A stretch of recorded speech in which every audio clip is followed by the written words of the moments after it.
So now I just see one page, you see, and then in the page that you have attached,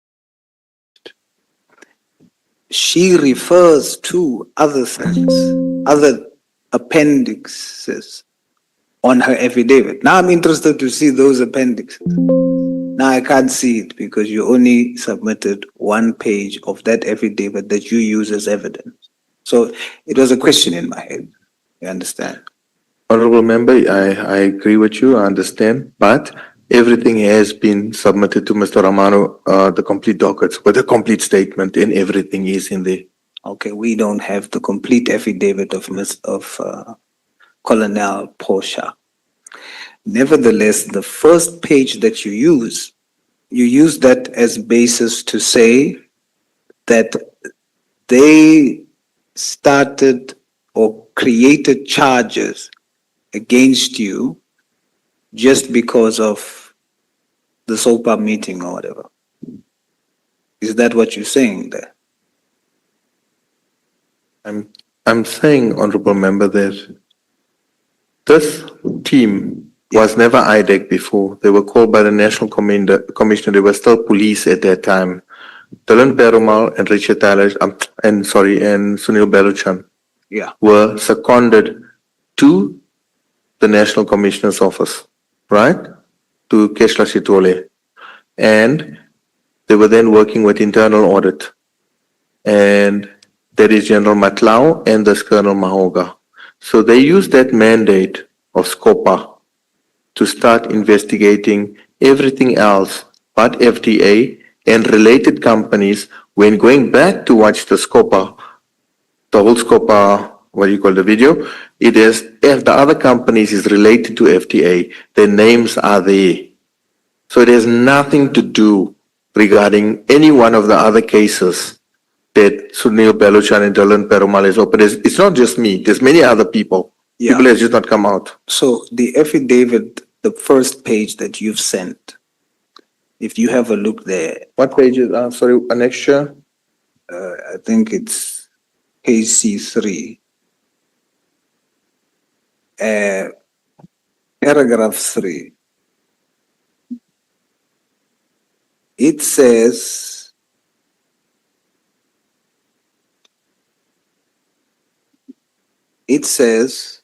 in your affidavit, on the 2nd of March, 2018, the National Commissioner gave a mandate to internal audit to investigate contract management irregularities. Then there's an Appendix 1 of the copy of the letter signed by the National Commissioner. You also attached that. That is KC4. Now, what that says is that internal audit got a mandate from the National Commission to say investigate allegations of irregularities and contract management irregularity. So there's a mandate given from the commissioner, say investigate this.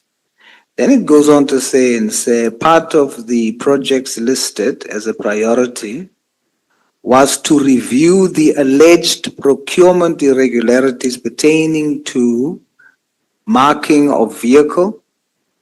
Then it says in Appendix 2, which I didn't see because it's not attached here, it says copy of the email from anonymous in terms of reference. So now it says what motivated this. It's not just the 7-hour meeting that you watched based on this thing that you sent. It says there was an anonymous email that talks about this. Then it says on the 12th of November, 2018, the South African Police Service internal audit received an affidavit from Mr. Underwood alleging procurement irregularities at the division. And then Appendix 3 has the affidavit of Mr. Underwood. I didn't see it because it's not, you only have one page. Now, what that says is, one, internal audit investigates because they got a mandate from the station commissioner. That's procedural. Two, there's an anonymous email that anonymously says there's irregularity. Three, there's an affidavit by a Mr. Underwood that says there's irregularities. So now this, your name is not mentioned because at this point, it's not about you. It's about complaints and exposure of irregularities, and internal audit must go and investigate based on this information received. Do you see that? Yes, Honorable Member. Do you agree? No, Honorable Member. Explain to me. Honorable Member, let's go back to the reference that is used here. I took it onto my own time to go and view the whole SCOPA setting. I did consult with my legal counsel regarding this.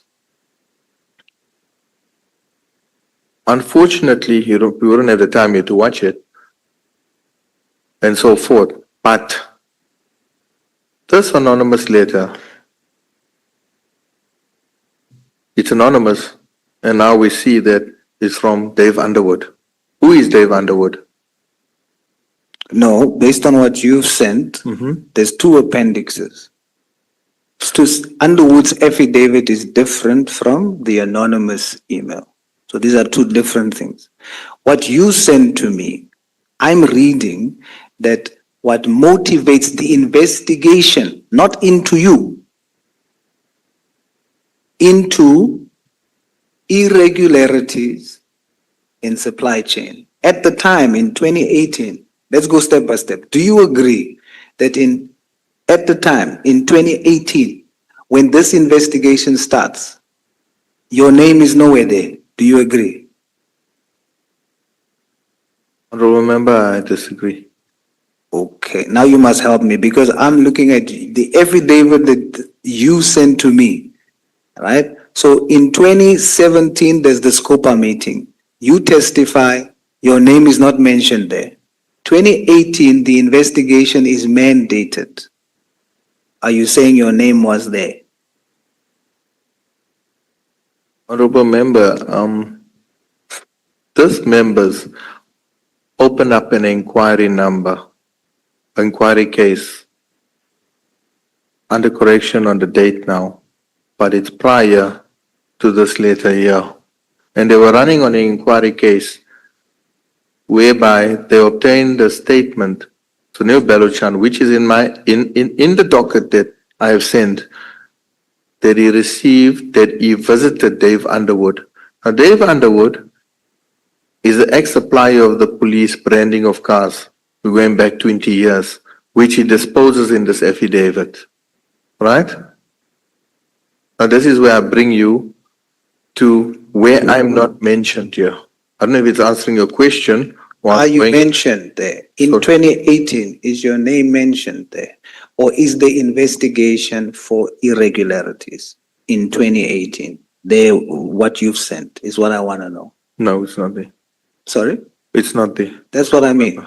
So your name is not there. No one is saying go and investigate Chetty.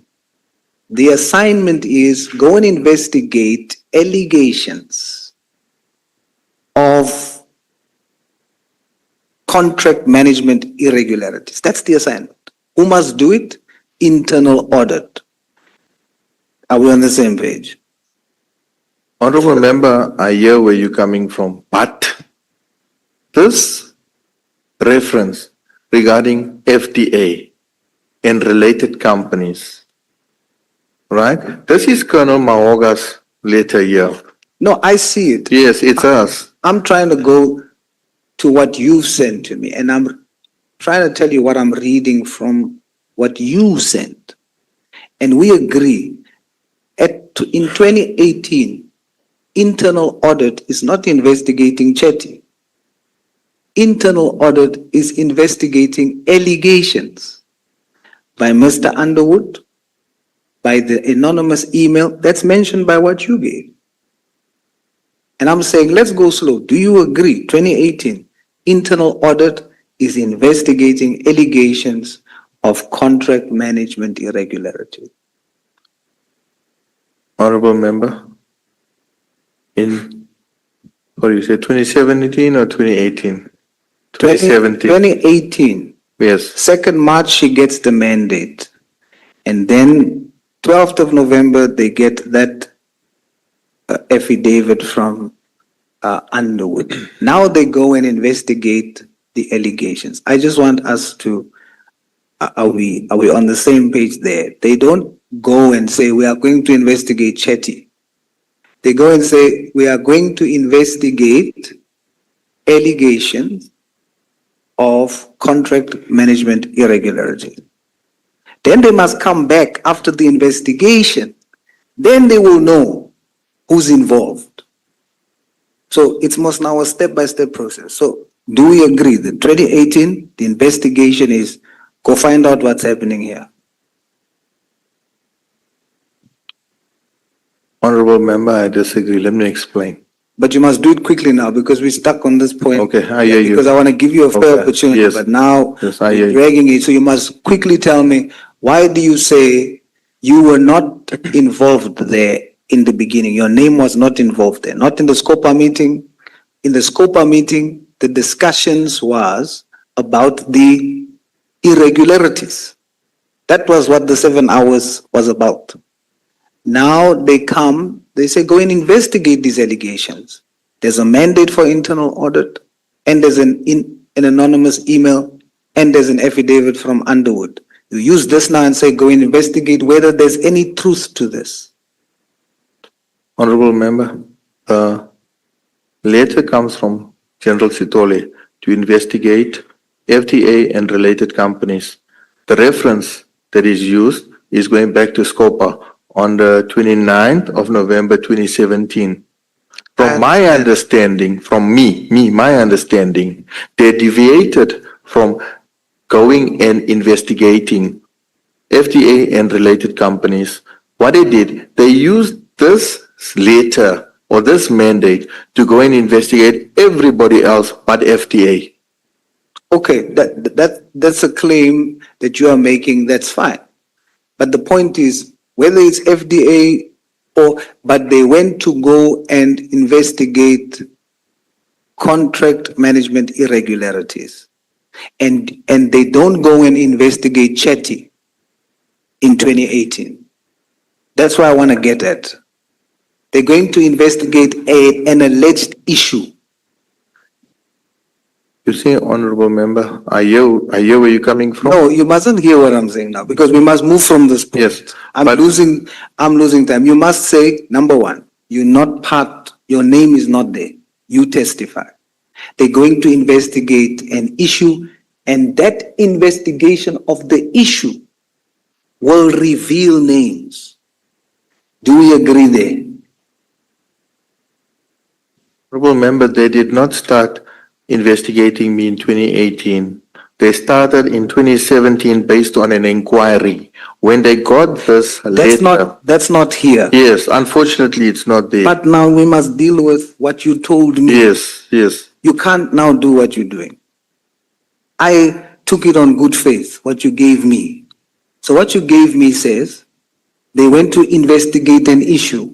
Do we agree? Yes, honorable member. Right. We took very long with that, and now my time is almost up. I apologize, honorable member. So now they go and investigate the issue. They take 2 years because you get arrested.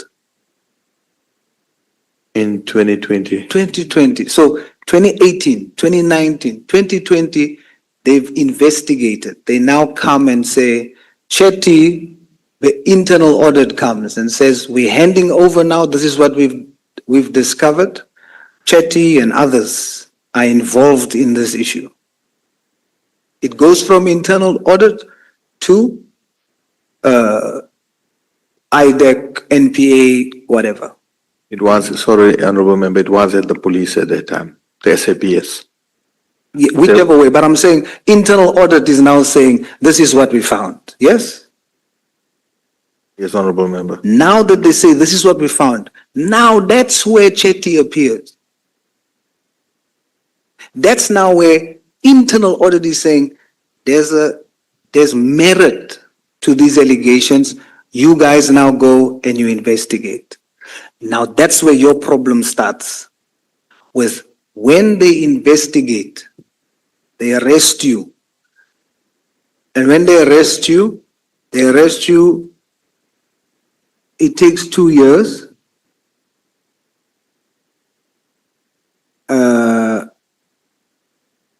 They arrest you in 2020.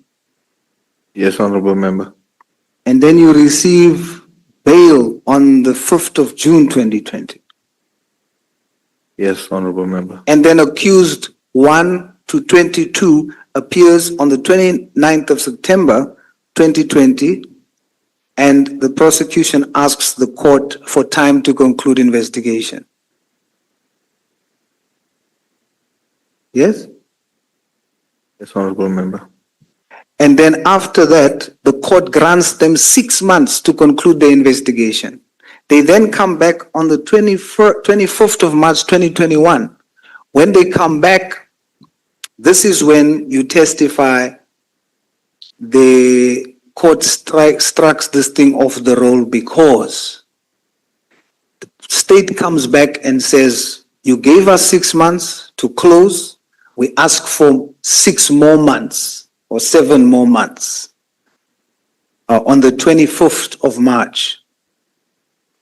And your attorney applies for it to be struck off the roll, and he's successful. This matter is now struck off the roll, correct? Just to put it on record, honorable member, from the duration of the 4th of June 2020 when we were arrested to the 25th of March 2021, many people we were 16, the first we were 16, and during the time, we all accumulated to 41. That's fine. Yes. I mean, there's even 70 others, but I'm trying to get to the timeline facts here now, which now shows abuse of the system by these investigators. How? There's evidence, or the investigation is done by internal audit. These guys have to execute, make a case and take it to the courts. They go to court in September. The court gives them 6 months to go and complete the investigation. They come back in March the following year. They still haven't completed it. The court strikes the matter off the roll because of unreasonable delays. And that's what you testified, correct? Yes, honorable member, and that they requested a racketeering certificate. No, they're asking that should happen. The court should give them leave for 7 more months so that they can go do that. Yes? Yes, honorable Then the member. court says, I'm not going to do that. You have delayed. You have infringed on the rights of the accused. They struck it off. Yes, honorable member. So that's negligence from the side of these investigators. It's wrong what they did. Why? Because now on a technicality, the merits of the 6.1 billion is now not heard in court, and that's public funds. And then you now have evidence of how else there's been an abuse of power. You also mention that there's an abuse of power. You cite a case. What's the case called? This is the Savoy case. The Savoy case. You cite that case and you say that, what's the investigator's name? Dylan Perumal, honorable member. Sorry? Dylan Perumal. Dylan. Yes. He is found guilty of abuse of power in that case. Yes, honorable member. And that's your proof that they are guilty of abusing their power. Yes? Yes, honorable member. Now, I'm going to spend my last 10 minutes with you now. I'm taking it now for the record that I agree with you There was negligence here because now that case in March 2021 was struck off the roll because of negligence of the prosecutor, Shabalala, and the other investigators. So there, I agree with you based on our terms of reference. We can use that to say abuse of power even with that case. Now I want to deal with, because I'm a public servant, I'm concerned about the 6.1 billion.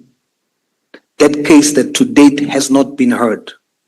So I want to ask you around that. I'm going to skip some questions because now my time is almost gone. So the 6.1 billion thing that internal audit has investigated, how many companies do you have? I own one. And at that time, I think it was two companies. Two companies. You are the owner of Vatika Trading. No, I'm not. Lorejo Bay is. You are a beneficial owner. No, Lorejo Bay was renting from my premises. What is your company? My company is called Bambanani Trading and Marketing. Even in 2018? Yes. Okay. How many companies do you control? I controlled my two companies. Just your two companies? Yes. How many, rather, what was your business model with SEPs? Honorable Member, as I said earlier, that I receive a request, I code, I get an order. Sometimes I don't get an order. 90% of the time you don't get an order. It worked like that with all departments. Do you know that that model is the same business model that Ket Matlala used for the Tembisa Hospital? Which model is that, Honorable Member? Of the quote requesting scenario, and then you have somebody inside, and then they have a certain threshold for what they request quotes for. They do multiple within a network, and then that's how they get business. Okay, I'm hearing it from you now, Honorable Member. But is that how it happened with your? No. How did yours happen? Honorable Member, that as you said earlier, that I am dealing with in court. That is some of my charges. That is some of the merits of the cases. So I'm saying now, I am here today on the abuse of power, not to look for justice for myself here. I'm here on the abuse of power. And I agree with you on what I've seen on abuse of power. But you must remember, nothing on the case so thus far has dealt with the 6.1 billion. So I'm going to end with this, and which is my interest because I'm a public servant. There was an internal audit done, an investigation done. The fact of the matter is 6.1 billion is irregularly used. Nothing is said about that. The gentleman by the name of James, the guy that you, Ramanjulam, do you know that he has a plea agreement with the police? Honorable Member, as I said earlier, I don't know what his dealings is. I know he was arrested with me. I don't know what agreement or arrangements he has made with these guys. And let me just explain something, Honorable Member. Just because my time is going to be up, I'll read for you, and you can say whether you agree with it or not, that he had a plea agreement with SEPS, and he pleaded guilty on a total of 10 charges. 6 counts of fraud for misrepresenting how government contracts were handled. 1 count of extortion for using threats to force another company to withdraw business. Corruption 2 counts, money laundering 1 count. So the case focuses on 2 main areas of corruption: the rigged blue light tenders Him and others manipulated the technical requirements for police vehicle emergency lights, threatening competitors. When other companies complained that the tender was unfair, he would threaten to Rainbow, telling them they would never get another police contract unless they withdrew. Hidden income, failed to disclose nearly 1.8 million in extra income, and he was a police working within supply chain. Illegal fees, this is him pleading guilty to these things. After being arrested in 2020, Ramanjulam accepted an offer from Kishen Chetty to have his legal fees of 120,000 paid for him, which is considered an act of corruption. This is what he pleaded guilty to as a plea agreement. Are you aware of this? I remember it's the first time I'm hearing this. As I said earlier to council, he spoke to me about James's statement, and I had no interest in reading James's Ramanjulam statement because I witnessed James being tortured by the same people. I was concentrating, and I am concentrating on my own cases. I actually have no interest in what James is saying. I know him personally. I spent time with him in prison, and he was under duress. Whatever you read to me now, I know it. I know the man personally, and I know what Beluchan and Perumal is capable of doing. So Now that's the case that is currently ongoing. I'm saying to you, you said earlier you didn't know what happened with him. I'm saying I read his plea agreement. And what I read to you comes from his plea agreement. And that's what he's saying about yourself. I'm ending with saying, as I started, I also think that there is abuse of power. There's a misuse of authority, as you've stated, as I've shown. But I'm also interested in the fact that out of all of these things, we are not talking about the 6.1 billion rand out of public coffers that has been investigated, handed over, and there's no closure on that. Do you understand where my concern is? Honorable Member, I'm 110% with you there. But the 6.1 billion has nothing to do with any other company but FTA. I will appreciate this committee to request the minutes of that SCOPA mandate, that sitting, and understand better on what I am trying to explain here. And unfortunately, I wouldn't be able to explain 7 hours of what. Yes, but you will have an opportunity to do so when you appear. Because when you appear, these are the charges that they have against you. And you are saying to us, the charges that they have against you has nothing to do with 6.1 billion.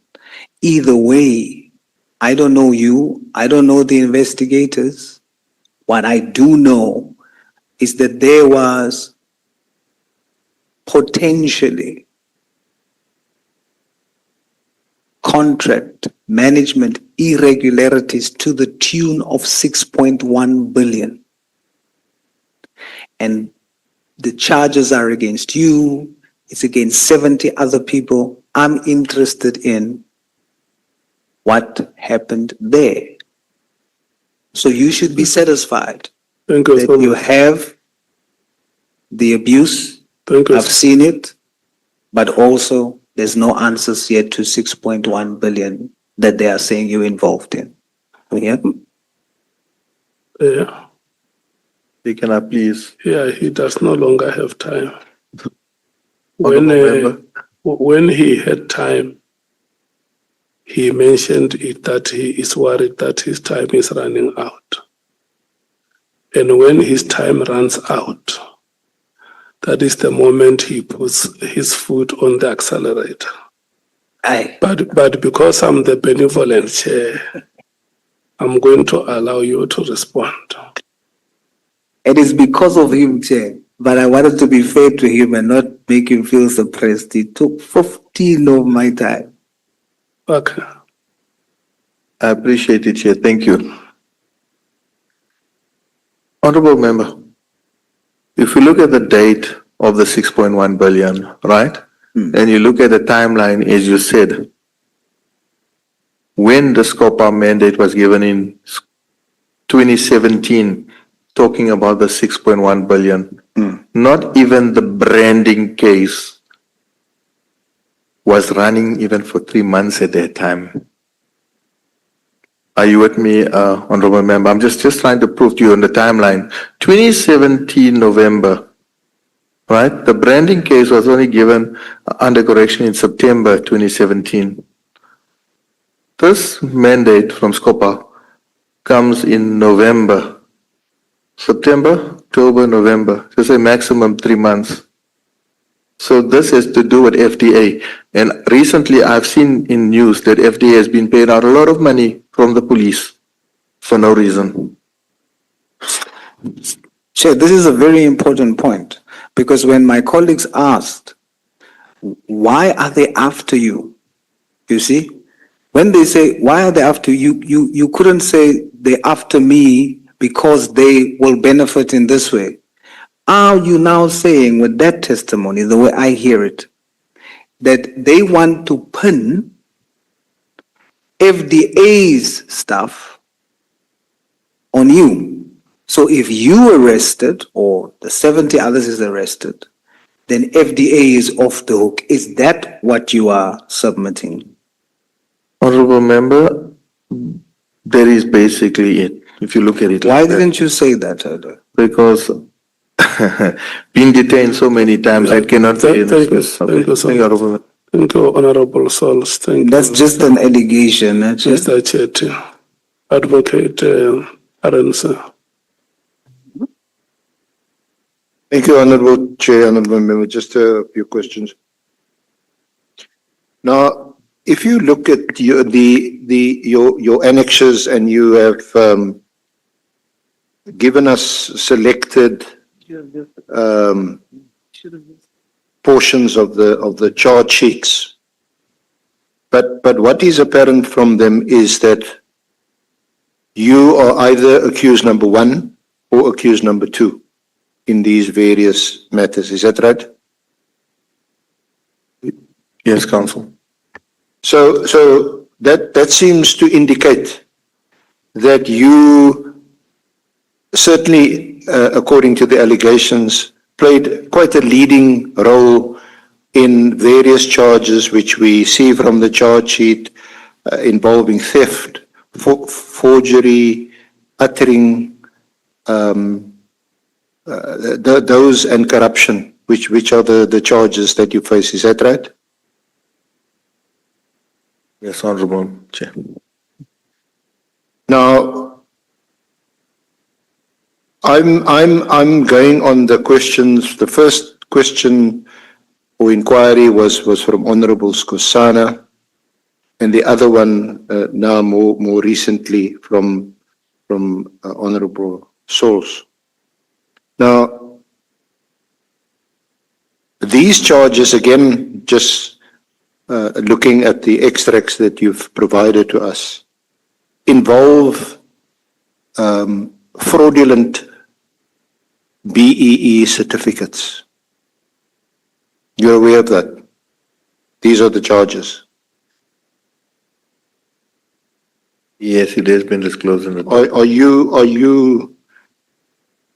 Are you not involved in any of those forgeries or utterings concerning the use of false names in order to secure government tenders, and particularly SAPS tenders, on the basis of these, what is alleged to be fraudulent BEE certificates? Counsel, there is one of the charges in the indictment of 335 by Sunil Beluchan. It's there. I cannot say it's not there because I saw the duplication of it in my other cases where the same charges are duplicated now. Now the reason I ask that is that it seems to me that in response to a question posed to you by Honorable Skosana, is that you quite deliberately understate the role that you are alleged to be playing in these charges. by saying in response to the honourable member's questions that, you know, you had dealings with the state, right? But they seem to be quite relatively small fry, relatively small time. You occasionally will respond to a request for a quotation to supply, I think mainly, catering food in that, or whatever you were supplying. Yes, that's what you said. Yes, Council. So when you answer in that way, you create the impression that you're small fry and that you're quite a small-time business person, isn't it? Is that the impression one gets? That's the truth, Honorable. Chairperson. Did you have, or do you have, a company called Counterpoint? It is owned by my dad, Council. Owned by your dad, or are you a director or a shareholder of that company? I was a director until 2010, 2011, and after that, my dad took ownership. And is Counterpoint, what is Counterpoint's relationship with FDA? Under my knowledge, nothing, Chair. Nothing, Council. What are your, have you got any professional qualifications? Are you an accountant, No. an auditor, a financial person? What are your Nothing. qualifications? I have no qualifications, Council.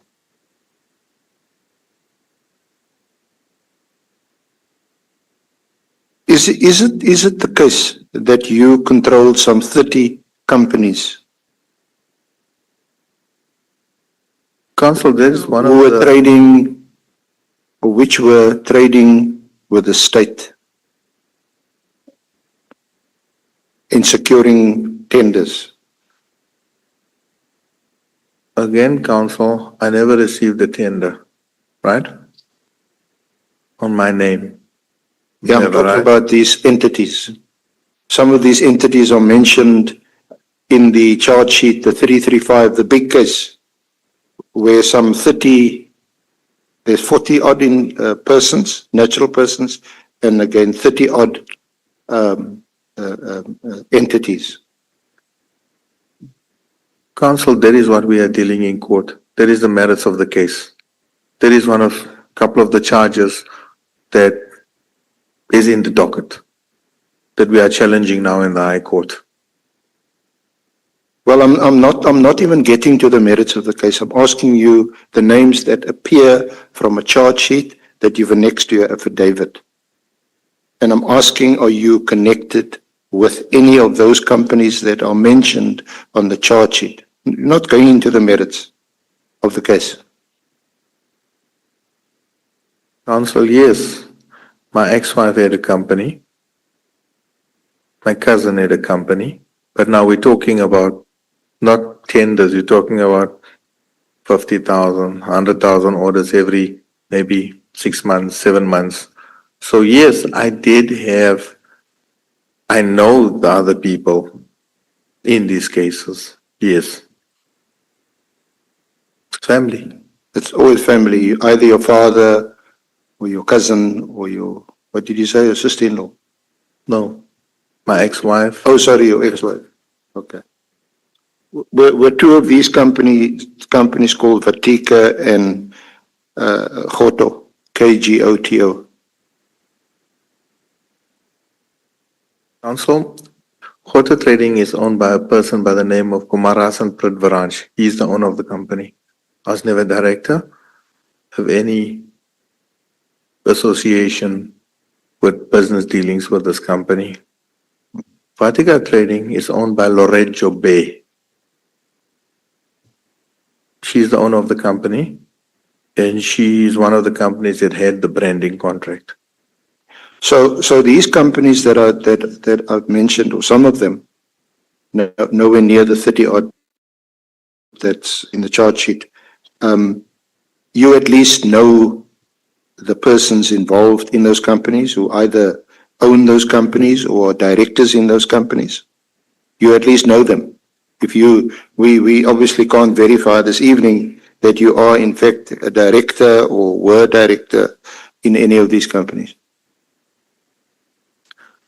Council, I got to know, okay, obviously my family members I knew for a long time.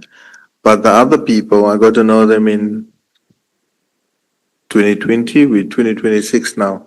So over the time, I got to know the people. Yes. And FDA, what do you know about FDA?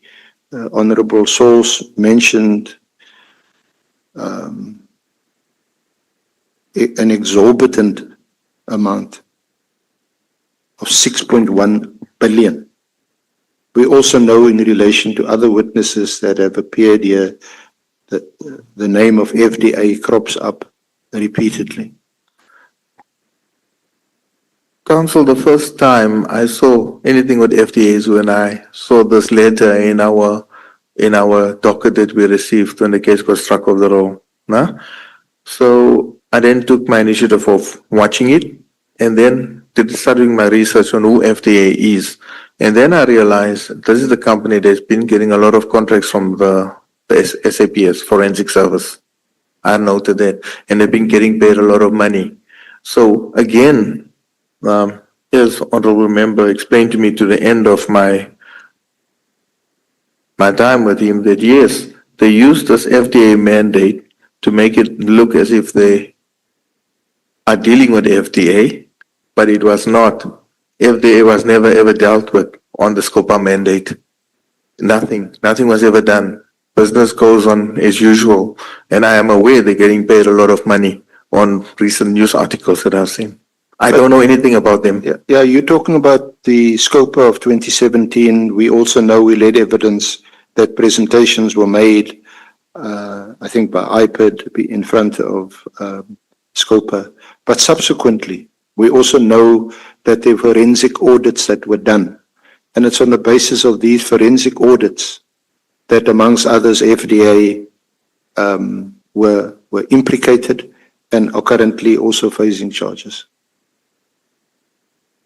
Are you sure that you're not implicated in any of these audits? Your checkpoint company. Counterpoint. I'm thinking of something else. Council, I am not the owner of Counterpoint, it's my dad. Right? My dad, I can't answer for Counterpoint here, but I know it does not, or it did not have anything to do with FDA, because on this mandate which I watched, it had FDA and related companies which are named there.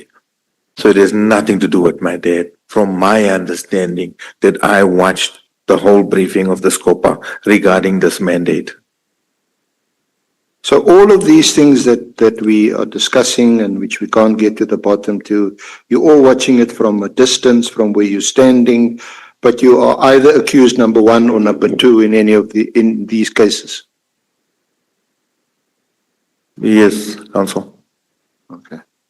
Now, just lastly, I keep on asking you for that name because James Romangulam. yes, the same person that Honorable Souls referred to. Are you telling us that you had no interest in his plea bargain agreement with the prosecutors, and that he now presumably, as a result of that plea bargain, is now going to be a state witness in these cases that's pending, and that you had no interest in what they had to say, and that the prosecutors didn't follow up? I think, what did he allege? That he paid you 150,000. No, I'm just help me if I got it wrong. Speaking to that, the first time I'm Okay, hearing it, yeah. it may be the first time, but he alleges that he paid you an amount of money, 100,000, 150,000. Something to that effect. And you want us to believe that the prosecutors or the investigators didn't come to you and say, so-and-so is making a plea bargain with us, and he alleges, amongst other things, that he paid you 100,000, 150,000. Is that true or false? Council, never. I never consulted with Perumal, Beluchan, Shabalala. On the last I met Beluchan and Perumal was at the airport, which is the case of extortion at IPAD in 2021 February, whereby they tried the same trick with me. Which is at iPad. I want iPad to come here. It's the same thing. That's why I didn't have the interest of reading it. Because what they tried with me and I refused. That's why I had all these multiple arrests. So, no, I had. Well, I'm going to end off by making a suggestion to you. In fact, I want to encourage you to read his affidavit, which you say for reasons of your own, you've ignored, you didn't want to read it. I don't know whether because it's going to bother you, because you implicated by him, and in preparation for your cases on the merits, I would suggest that you give it a thorough read and ask your counsel to read it. Thank you, Mr. Chetty, and thank you for coming here and sharing your concerns, which I think concerns all of us if that's the conduct of investigators and people pursuing you. Thank you. Thank you, Chair. Thank you so much. Thank you, Mr. Chetty. Thank you, Advocate Arense. Thank you, honorable members, for staying the course, for being here until we conclude our proceedings, and yourself for being with us until we reach this point when we must release you from your oath. You are setting very good example to the other witnesses that are going to appear before us, that once you are sworn in, you stay until we release you from your oath. We hope that you have shared with us what has been paining your chest. And so we want to thank you so much for that. Thank you, Chair. Honorable members, Mr. Ramano confirms with me that we should expect the 4 witnesses tomorrow. We will be starting at 10 o'clock. It's here at Good Hope. Here at Good Hope Chambers. Honorable Ngola, Honorable Skosana, Honorable Matthews, and Honorable Souls. We start like this now.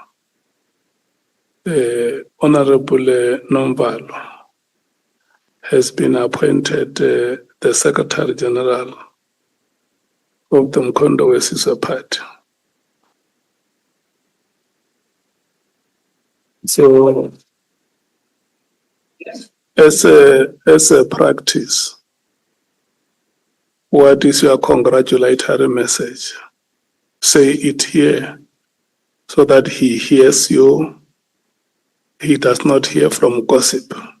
On behalf of your party, may you congratulate him. Thank you very much, Chair. We certainly convey our congratulatory remarks to, for this purpose, I'll call him Comrade Nomvalo. We have no particular doubt in his capabilities in executing the new responsibilities. Some of us have met him in the trenches in the Youth League. We certainly congratulate him, but not only congratulate him, but also to wish him well as he executes the roles of his party. Thank you so much. Honorable Skosana, to your friend and fellow colleague. Chair, I'm speechless. I don't know where to start because. Can you speak like Mark Antony to Caesar? That's the way one, eh? Yeah, but I must say that, Chair, it's been a long journey, I must say. I mean, we started here in August, in this committee, joint committee, and he's been a twin to me. We had these mishaps, once upon a time, I was not almost here, and he stood very firm as well, to make sure that we finish this journey together. And I must say congratulations to him, because our members, some, are so excited that they called whilst we are sitting here. And I started this, when we were sitting in the dome. It was so hot, and he went outside, and I was worried that he won't come back like Paul O'Sullivan. But indeed, he came back. I took some pictures then, and I'm very excited. In fact, as I said, I'm speechless. Ngifuna ukuthokoza nje isitshaba sekhethu, ngifuna ukubatshela nje ukuthi indoda le, kuza kubonakala amajuguluko akhona ahabileko msinyana futhi akuyokuhamba isikhathi ni khona enye ehabileko njengoba ngikhuluma nawe nje usekathomile uyabereka njengoba ngihleli la mara ke sizokuceda naye into le ngizokubawa mhlambe upresident ukuthi akhamlisa lise kancane kisicede ngoba uLosithathu is around the corner, and I think the friendship he has created here, the way he conducts himself, as a lawyer for that matter, and indeed the Umkhondo Wesizwe Party, the national officials has gained, but we lost some of us. But Nomvalo, Sibonelo, Kwala, ngiyakuthokozisa ngithi sithi ngesikhethu uyibambe njalo ngiyakuthokoza mgcina isihlalo. Honorable Matthys, you are the Deputy Secretary General. Yeah, can we say nice things about In the your organization. elected? Long live the appointment of the MKSG on this round. And we trust that you're going to do well. But we'll meet you in the streets there in KZN or the 2026 LGE. Thank you and well done. And you're well deserving of it. Thank you. Honorable Sols. Can the fighter just move out of my view? I would like to see the SG. Honorable Nomvalo, the Bible says, God, your gift, will make room for you and place you before great men.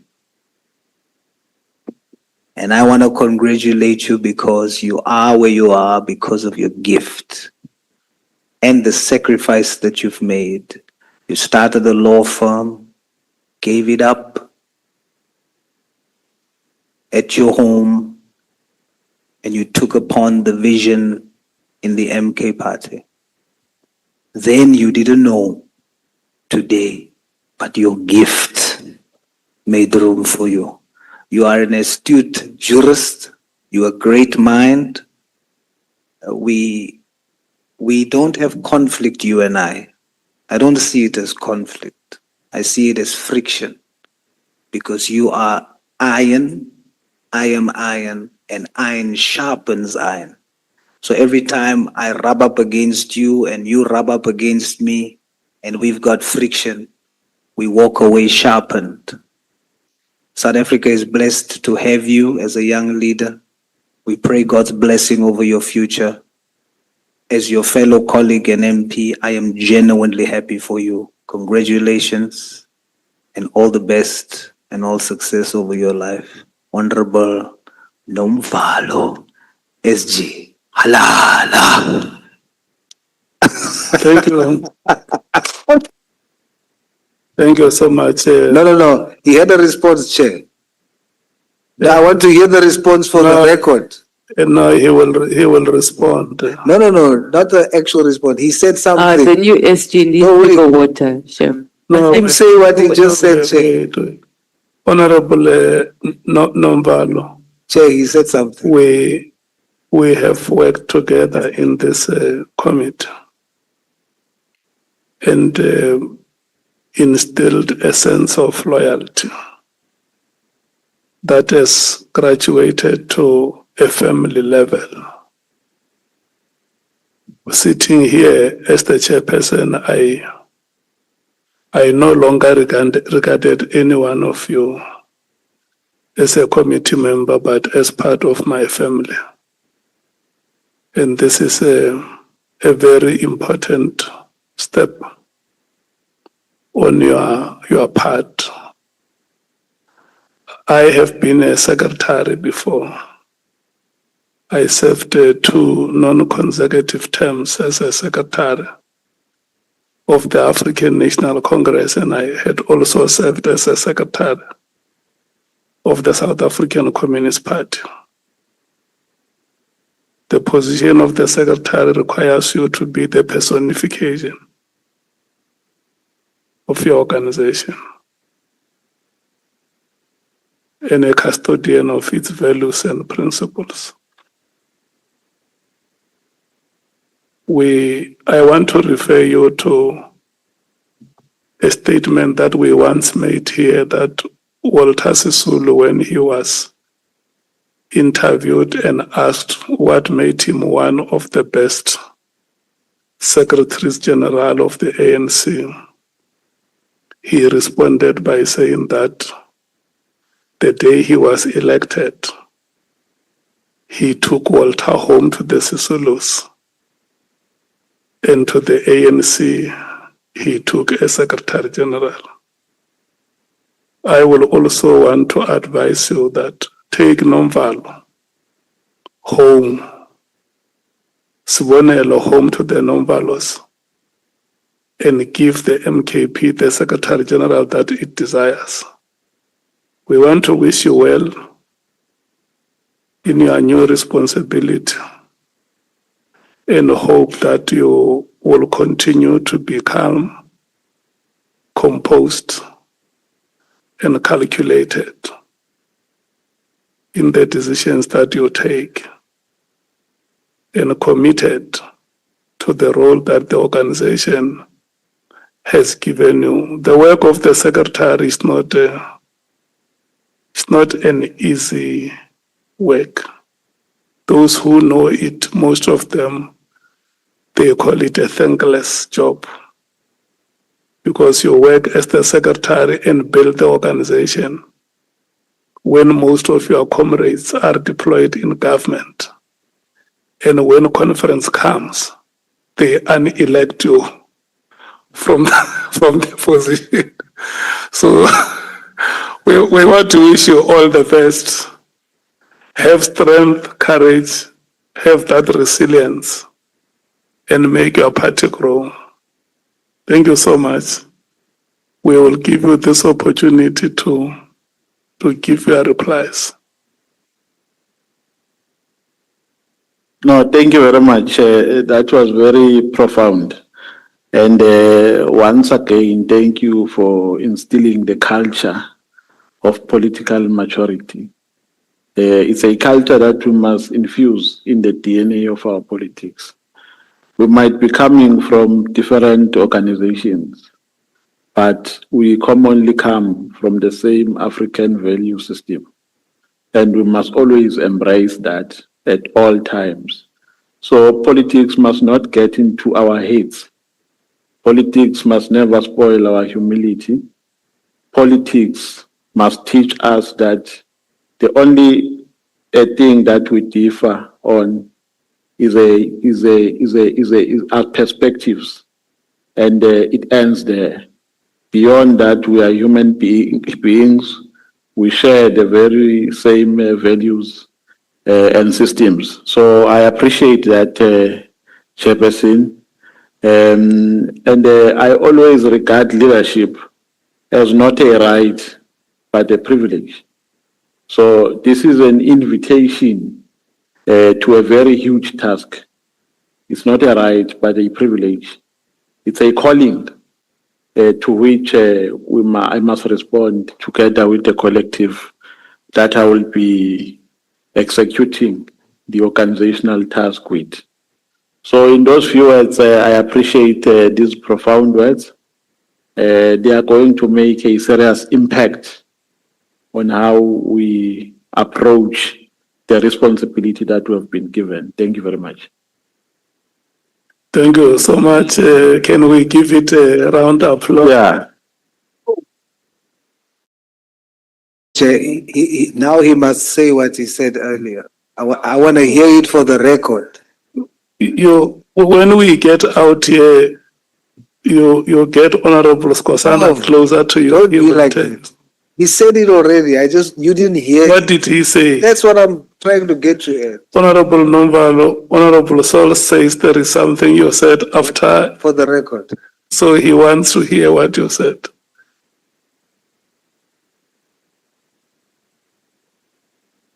Say, Nomvalo, what you said when I was done.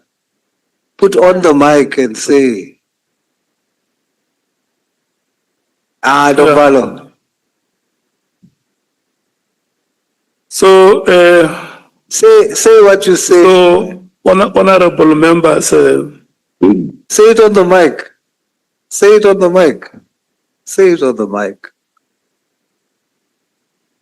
Chair, what must I say? Amen. did you say amen? He, Oh, he, it was he wants you to say, It was Honorable Skosana. and then when you say amen where I'm sitting, I say hallelujah.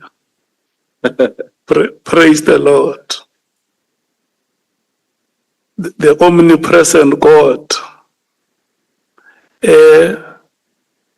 Honorable souls, the omnipresent God. The Lord that never fails us.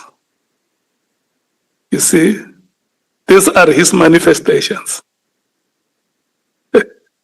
Well, no, I can't quote. Yes, Honorable Skosa, you hear what Nomvalo is saying. I mean, what Honorable Solis is saying. He says, no, continue. To continue till tomorrow morning, I can tell you. No, we will continue tomorrow, Honorable Solis. In fact, tomorrow, we must start with a prayer. Honorable members, we have come to the end of today's proceedings. You will forever remain a memory to Honorable Nomvalo. Every time he thinks about his responsibility, he says, by the way, it happened on the day Mr. Chetty appeared before us. Thank you so much for being part of that memory. You want to say something? Honorable Chair, honorable members, I just want to say thank you for giving me the opportunity to be here. Yeah.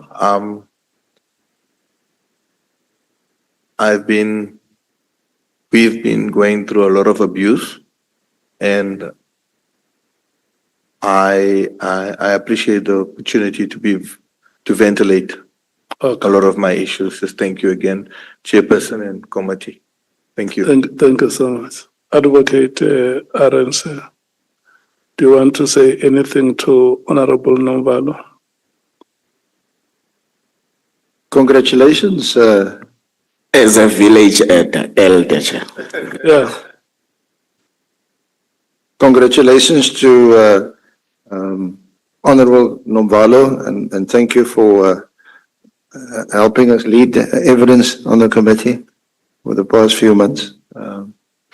But on a serious note, as he said, for all our political parties, it's a huge responsibility, especially in these challenging times that we face, to show courageous and moral leadership as we hear how things have happened within the leadership of SAPS, and so many people are involved in fraud and corruption. If he can assist, which getting to know him in the short while that we've been on this committee, then I'm sure he can play a huge role, and I wish him all the best, and look forward to further engagement with him in whatever capacity. Thank you very much, Chair. Thank you so much. Honorable members, We have come to the end of today's proceedings. May we please rise and leave the chambers.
Welcome, everybody, and thank you for coming this morning, or I guess afternoon here on the East Coast.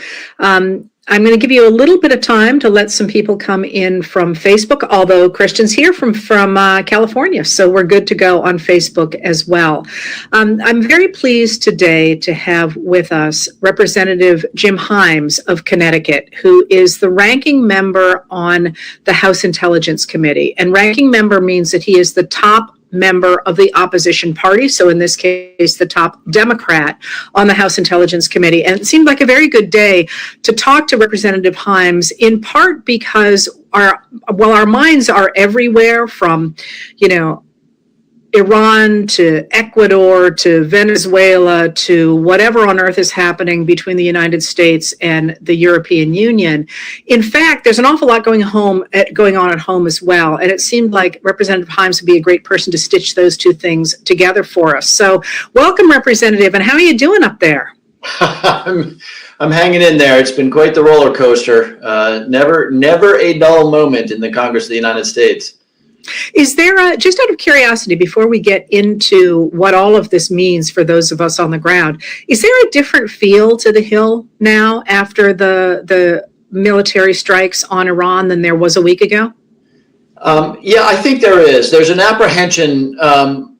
There's real concern, right? I mean, when you've already lost 6 precious lives, and when you're aware that, probably thousands of civilians are being killed, there is a seriousness to that realization that maybe isn't quite as intense when you're talking about trade policy or tax policy. And I will tell you that there's an overlay. While the Republicans are putting on a brave face, they understand better than anybody else that this president came to power promising no more wars in the Middle East and lower costs, and that in fact what people are seeing are more wars in the Middle East and higher cost. And that, of course, builds on the sentiment that changed after November, when the Republicans got their clocks cleaned. And so I'll tell you, you see a little bit of fear in the eyes of the majority party in the House of Representatives. Well, we're talking a lot about how we appear to be at war without any kind of a declaration by Congress that we should be there, including now without an authorization for military force. And yet both the House and the Senate Republicans have refused to rein the president in on that front. That's of huge concern to me, simply because of the constitutional reasons for why the American representatives were supposed to be deciding about war. But one of the things you've made a big deal about is why that matters to ordinary Americans who may not care that much about who decides to go to war. What does that say about what's happening to those of us who are just trying to live our daily lives? Yeah, that's really the critical question. If you're in my business, every 2 years you swear to support and defend the Constitution, which at the end of the day is a fairly dry legal document, and it is a legal document. And already people's eyes begin to glaze over. But all legal documents, and certainly the Constitution, are there for good practical reasons. And our framers, when they made it very clear in Article 1 that Congress would debate and ultimately authorize any war, did that for a fundamentally good reason, a historical reason, because they, of course, had watched kings in Europe for hundreds of years impoverish their country with vanity campaigns to go up against Catholic France or whatever. And the point is, at the end of the day, it impoverished people and it indebted nations, and it led to, tens of thousands, hundreds of thousands of deaths that didn't need to occur. So our framers had a pretty good concept underneath this dry legal language, which is when a government is going to make its most consequential decision, and this is its most consequential decision, the representatives of the people should debate it and ultimately say to the king or the president or the executive, whoever it might be, you have our permission. And, already, not even a week into this war, Americans are going to the gas pump and they're seeing on average a 30-cent increase in gasoline prices. Already we've lost 6 precious Americans. Already the economy of the region has been thrown into chaos, and tens of thousands of people in the Gulf and in Israel can't get out. And so all of these things are the reason that our framers in the late 18th century said Congress should debate and approve. So pay no attention, quite frankly, to a bunch of Republicans, including the speaker, saying, oh, well, this is not a war. Now, I mean, that's almost embarrassing to say. Pay attention to the concept, which is we are doing the most consequential thing a nation could do at the decision of one, and I'll just say it, erratic and dyspeptic person, rather than subsequent to deliberation by the representatives of the people. So I 100% agree with that. And one of the numbers that jumps out to me and was all over the news yesterday is that we are spending $1 billion a day on this particular project without really discussing the other places in which the administration has involved the American people in military actions since Donald Trump took office. And that seems to me a real statement about what the United States is becoming when we're not funding healthcare, we're not funding transportation, we're not funding any of these things. And yet we can suddenly find $1 billion a day to strike Iran. Yeah, and I think at the end of the day, it's going to turn out to be at least twice that, $2 billion a day, maybe more. And that's not even taking into account the reservists who aren't at their job. It's not taking into account, most tragically, the lives that will be lost. It's not taking into account the costs that could be associated with what happens when the Iranian regime decides to activate their terror cells around the world, including potentially in the United States. I mean, I don't know if you caught it, but the president was asked, is it possible that there'll be terrorism on American soil? His answer, the president of the United States, was, I guess. And so, yeah, you outlined the traditional left-right argument in this country, right? The left has traditionally said, come on, let's spend it more on nutritional assistance and education and infrastructure. And the right has said, no, we want a government that, is very, very small and basically defends the country. So that's a traditional argument. What is not traditional, even if you look at Vietnam or Afghanistan, where there was at least an argument to be made, certainly with Afghanistan or with Iraq, there were arguments to be made. This was purely a war of choice. I mean, Iran is a very bad place. The regime are very bad people is the way to put that. But that's true of North Korea. It's true of Russia. It's true of a lot of places. And the administration, quite frankly, lied to us when they said there was an imminent threat. The reality is there was no imminent threat. Yes, of course, Iran has been killing Americans in Iraq for a very long time and sponsoring terrorism, but that's been true for almost 50 years. And I mean, what really got my goat was when Marco Rubio, and he said it twice to me, and he said it publicly, says, well, the reason we're in this is because the Israelis were going to attack. And when the Israelis attacked, the Iranians were going to attack our bases in the region. So we had to go.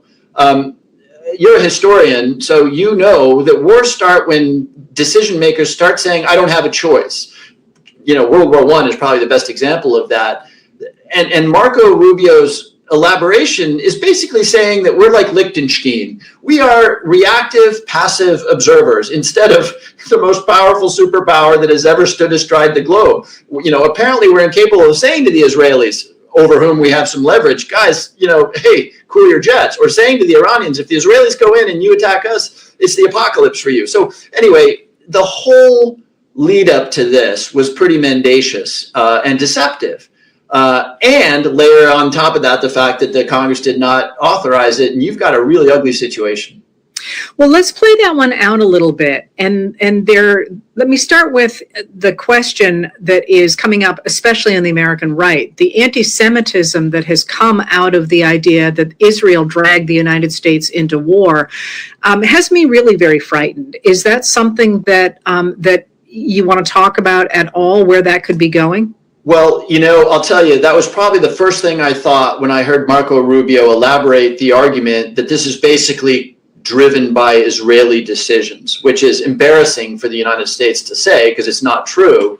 Or even if it were true, if Netanyahu had told the president, I'm going in to Iran, the president might have pushed back. But yes, to your point, that was probably the first thing I thought. Why? We already have an environment of simmering anti-Semitism. And to be fair, it's on the left and the right. But the point is it's growing. It's growing and it's disgusting. And it's making an awful lot of my Jewish constituents and Jewish Americans really afraid. And when I heard Marco Rubio say Israel was going, that plays into the worst stereotypes of the anti-Semites, that we're really being dragged around by Israel. So yes, you put your finger on it. When I heard that, I thought, oh my gosh, that is fuel on the anti-Semitism fire. So then, which again, there's plenty we could say there, but one of the things that has jumped out to me really since the administration's attacks on Venezuela and the removal of Maduro and his wife, while leaving in place the regime and now seemingly to cooperate with that regime based on the idea that the United States is handling the sale of their oil. Since then, we've gotten repeated and escalating demands on the part of the president, essentially to control parts of the world that he seems to think are important. Iran, now we're doing something in Ecuador. He said last night that he had to be the person to choose or to have influence on the choice of a new leader of Iran, that he made noises about going into Cuba. I'm looking at this and the use of the American military and the treasure of the American people, their lives as well as their money, put at his hands, and seeing a complete change in the United States of America's relationship to the rest of the world, and also to what that means to us at home when we start deciding that we are in fact going to become an imperial power while letting things at home fall apart. Is this something that is being discussed on Capitol Hill? Is this something the Intelligence Committee talks about? Or is this just a historian looking forward and saying, whoa, things are real different this week than they were a month ago? Yeah, so much to unpack there. I mean, let me start with the easiest question. This is being talked about in the half of this House and the Senate that are Democratic because we're allowed to talk about it, right? The Republicans aren't. The Republicans are not allowed to not just to go against the president's wishes, but to criticize him.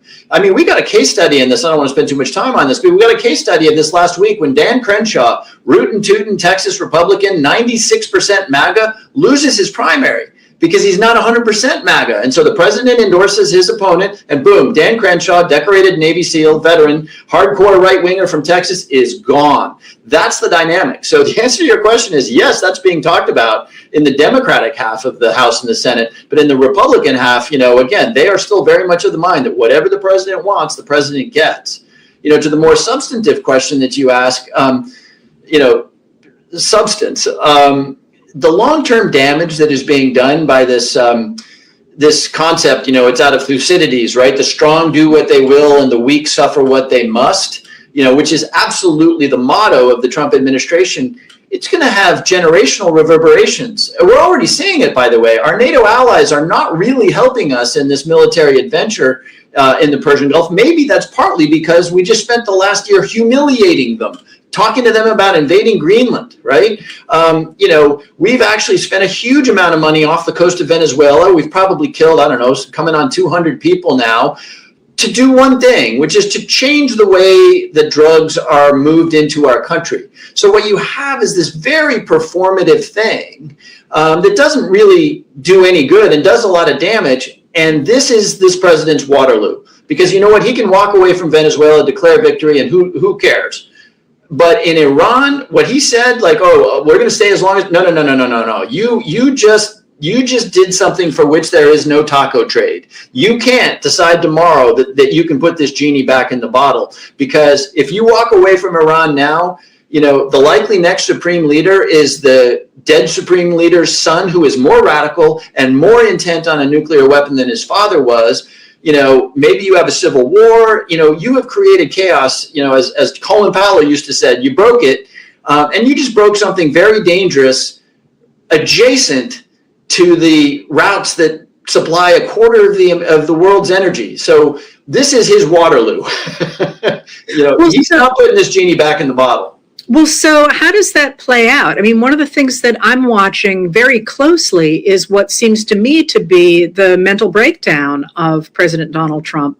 And I keep looking at this, I guess as a historian, but also as a human being, and thinking, you know, this is escalating every day. And the idea that the Republicans are just going along with this, thinking somehow somebody's going to save them from the inevitable crash, I can't even wrap my head around it. Where is this going to go? You know, if you look at this, if you sort of strip away all the performative stuff, all the Iranians need to do, and they understand this, they're vicious people, but they're not dumb. All they need to do is keep the price of oil very high, and that it's easy for them to do that.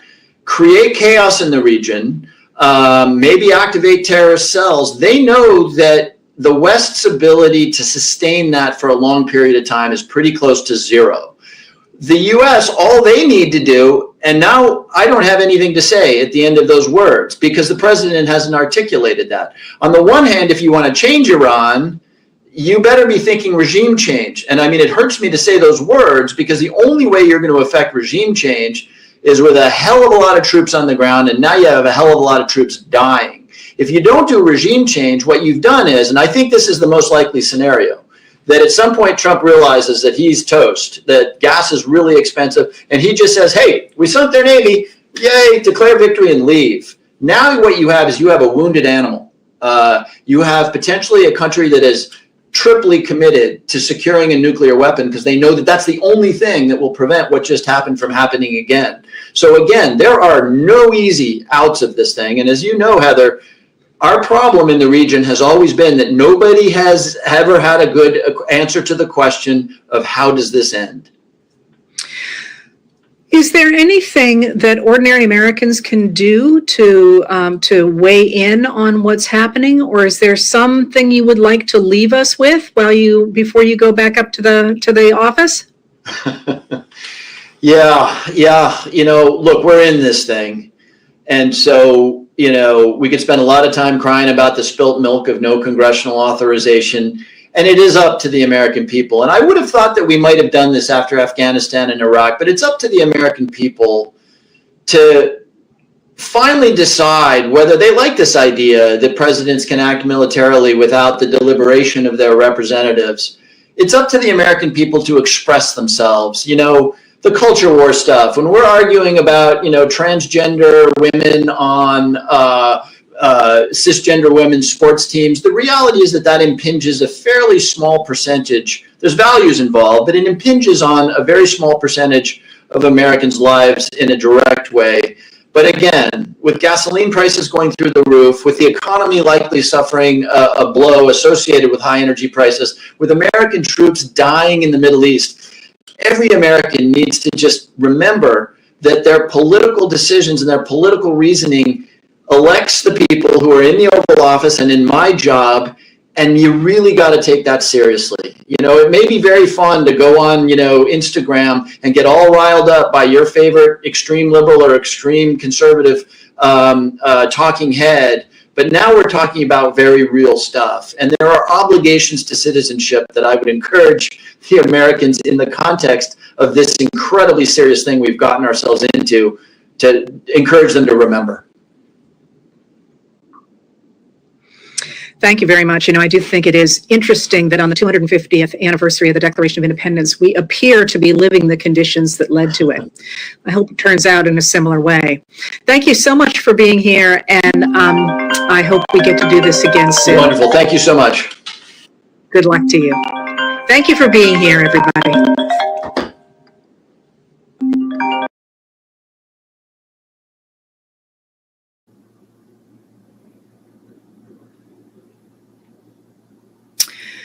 Welcome, everybody, and thank you for being here this morning, which is Monday, March 2nd, going into the third day, I believe, of the U.S. attack on Iran.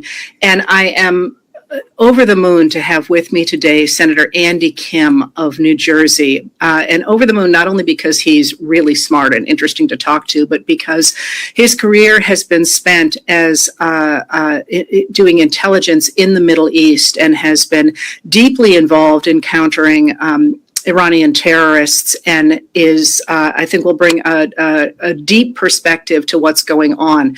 So we're thrilled to have you here, Senator. And rather than me starting with the obvious questions, what I'd like to start with is, what do you think of this? What do you think we should be paying attention to? And then I'll ask questions as you go.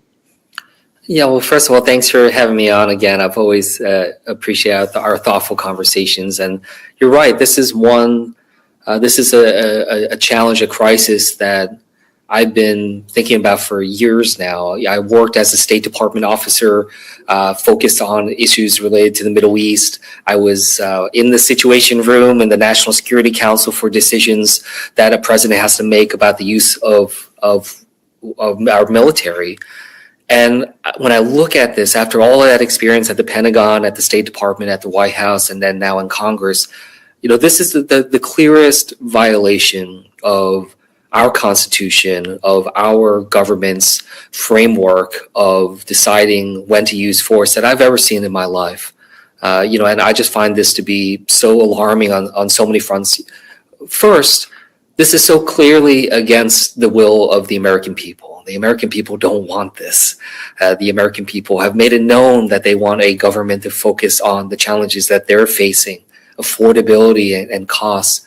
And for this president to do a 2-hour State of the Union, talk less than 3 minutes about affordability, less than 4 minutes about healthcare, and now engaged in this war. I mean, that's his word, right? Like, Trump used the word war to describe this, and it is a war. Over 1,000 targets struck. I mean, this is akin to what happened during shock and awe in 2003 in terms of the level of attack.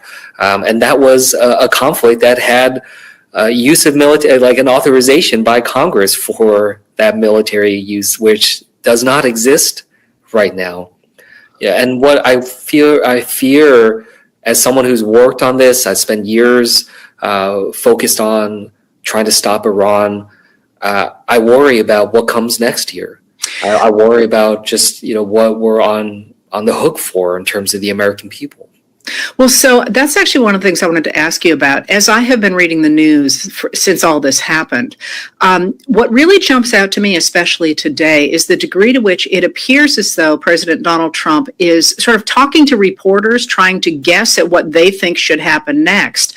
And as near as I can tell, and you might have a very different impression, the administration went into this war largely to be able to say that Trump was the first president who dared really to take on Iran. And once they have said that, and they've all been out there saying that, there does not seem to be a plan, not only for how to get to an end game, for what an end game is. Trump's been launching a whole bunch of trial balloons about why we're doing this. But I'm looking at this and I'm seeing what seems almost to be a TV war, and they're waiting for the credits to roll, seemingly unaware of, maybe not unaware any longer, of what they have set off across the world at this point. Absolutely. I mean, to do this all, as you just said, keeping in mind that there are thousands of service members in harm's way, there are Americans in harm's way. We have lost 4 service members so far, and the callousness and the ease with which this president says that there are likely going to be more casualties to come. And he said, that's just what you get from war. Like, no, like this is not inevitable. The loss of American life is not inevitable. It was a decision and a choice by Donald Trump, by this president. And it is not his choice to make to send these service members into harm's way. And the reason that he has done it is so opaque to the rest of us in terms of what the actual objectives are. When the president is talking about regime change, and then the Secretary of Defense today says, oh, this was not about regime change. And like, what is happening here? You know, there should always be a promise that to our service members and their families, that if we are sending them into harm's way, that we make sure that there are clear objectives and a real strategy behind it, as well as the fact that they have every resource needed to be successful in that mission to accomplish the objectives. There are no objectives, there is no strategy, and there's no assurance that we have the resources that we need to ensure the safety and success of our service members. For instance, there is such a significant barrage of ballistic missiles and drone attacks from Iran, as well as what they are capable of doing. Do we have the number of interceptors needed to sustain a multi-week, if not longer, operation? Or is this something that could very well strain our resources there? Like, those are just very legitimate things that if I was in the Situation Room, I would be working on. And having been in the Situation Room, these are the things that we did preparation ahead of time. I do not have any assurance or belief that this type of preparation was done to the extent needed. In terms of cybersecurity potential threats to us, you know, we're talking about the Department of Homeland Security that's been taking resources away from CISA, which is our lead on cyber.